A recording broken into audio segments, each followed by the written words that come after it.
Hello, we are at the gym and we've got a pool day today, and I'm not gonna lie, I feel extremely tired. Don't really want to do this session, but this is a good example on how you just need to do it even if you're tired, even if you're exhausted, even if you've had a long day at work, even if something at work hasn't gone well.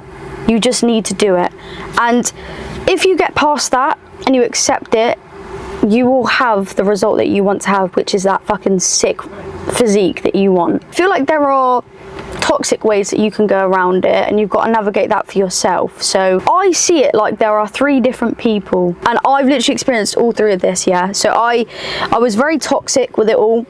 I thought everything had to be full on grind all the time, and basically I got obsessed with exercise and it turned into a bad thing. I felt very guilty, and I felt like if I wasn't training, if I wasn't working towards getting that physique, then I was wrong, then I wasn't working hard enough, basically. That side is toxic, where where a lot of people are just too toxic with it. I can't describe it. When you're in it, like it's a very negative headspace to be at. So that's like one of the people, yeah. You don't want to be that person. You don't want to be the complete opposite, where they think like, oh, a bad day at work is going to fuck their whole week. It's a bit snowflakey. We're always going to be working, we're always going to have something going on, and it's not always going to be easy and positive. If you, again, do what you need to do, no matter how you feel, you're good. Okay, again, so you've got the toxic side, the little snowflake side, respectfully. You need to be bang in the middle. You need to have that balance through life. You need to be able to have something other than the gym, or, you know, instead of training 7 days a week or 1 day a week, in the middle. And I'm in the middle at the moment, and that took me a while to get there, because before I was obsessed with the gym. I was a bit like a snowflake. If one fucking bad thing went wrong, I'd be like, do you know what, I don't need this, I don't want to get that physique. I almost was like, if I convinced myself I didn't want it enough, it made me feel less bad and less guilty about giving it up. It's a bit delulu, personally, because we all want that better physique. We all want to feel fucking great in our body. But some people just convince themselves that they don't want it. When you do, you don't know what to do. You don't have the knowledge of it. You don't know how to do any of it, so you just kind of give up.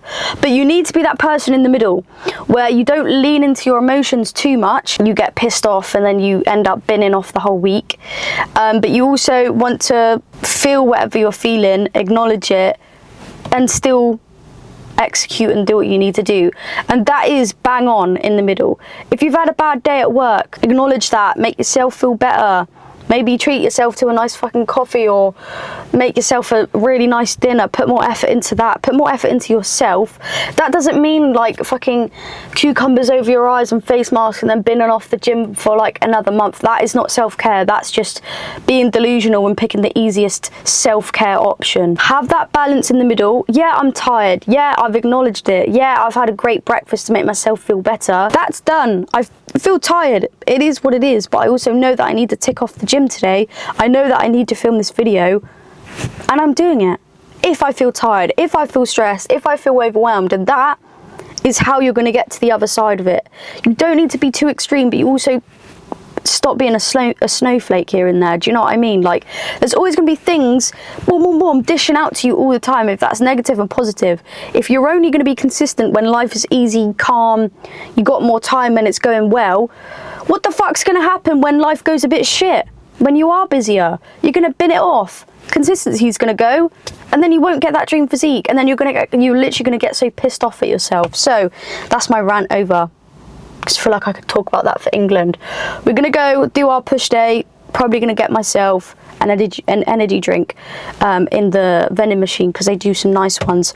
Again, I feel exhausted, tired. I'm going to treat myself to a fancier energy drink. It's just like treating yourself here and there. Like, do you know what? Normally I go to the corner shop and get like a normal Monster, but they have nice ones in the gym. Today, I feel like I need a better energy drink. It's just like small things like that, treating yourself like, do you know what? A little well done.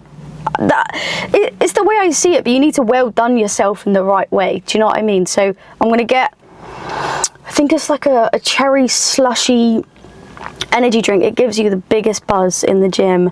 I don't normally get it because sometimes if I had that every day, I think too much caffeine, do you know what I mean? But I need it, I fancy it, let's get it to make my gym session a little bit better. So rant over.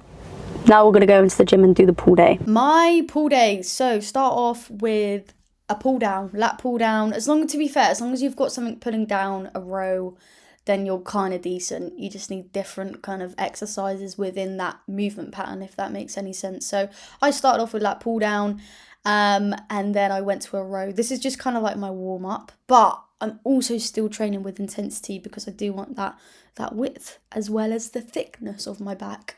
But also my pull days are more focused towards my biceps at the moment because I feel like my biceps are lacking and it's just a personal goal of mine. So I would typically, before I made that transition, do 3 back movements and then kind of the rest is biceps, but 2 back movements and then 3 bicep movements.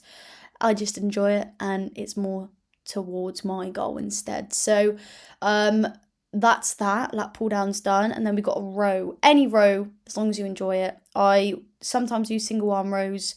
I sometimes do barbell bent over row. I sometimes do a row machine, whatever you fancy. Obviously, don't always change it, but sometimes it can be quite tedious doing the same stuff. But as long as it's the same movement pattern, you're good. Do you know what I mean? This movement is the same as like a barbell bent over row. It's just a different bit of equipment. So I just like to play about with it sometimes. And for this session and every session when I do rows, I typically only get up to like 8 reps. I'm pretty sure I failed on the 8th rep here. It's just fun. You can lift a little bit heavier and it's enjoyable, isn't it? And then anyway, end the session off with 3 bicep movements. Again, heavy.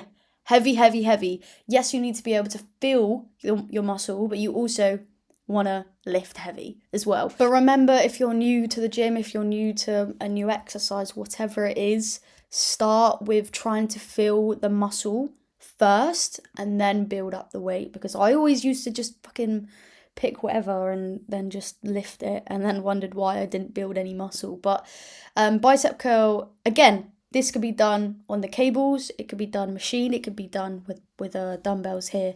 Again, I just like to change it sometimes. It's the same movement pattern, but different equipment, like I said with the row. Then we got a hammer curl, and then after this we've got incline bicep curls. Again, it's just a bigger range of movement.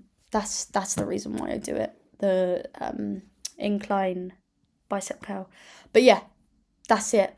Keep your sessions simple. Remember, you don't really see anyone in the gym who look decent doing like a bloody lunge and a shoulder press and a bicep curl into one movement. That's a load of crap. That type of training is a load of crap, okay? It's what PTs use to then keep their clients entertained and think, oh, maybe I don't know everything, to keep them going. Like, does that make sense? So do the simple movements, practice them, practice the form, get that mind-muscle connection, and then increase the weight. And that's it.